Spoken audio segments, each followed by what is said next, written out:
ಇತ್ತೀಚಿನ ದಿನಗಳಲ್ಲಿ ಕಾಡು ಪ್ರಾಣಿಗಳು ನಾಡಿಗೆ ಧಾವಿಸುತ್ತಿರುವುದು ಸಾಮಾನ್ಯವಾಗಿದೆ. ಇದಕ್ಕೆ ಪ್ರಮುಖ ಕಾರಣ ಅರಣ್ಯ ನಾಶ ಮತ್ತು ಆಹಾರದ ಕೊರತೆ.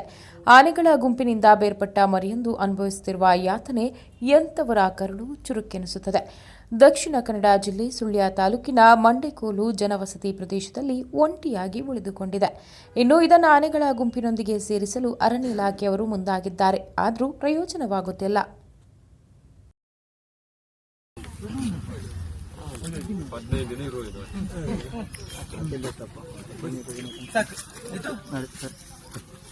ನೀರು ಅದರ ಎಲ್ಲ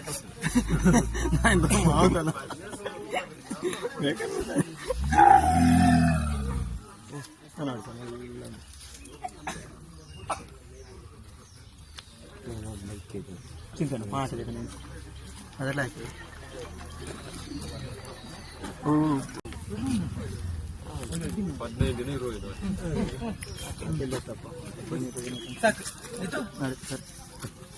ನೀರು ಅದರ ಎಲ್ಲ ಹೌದಲ್ಲ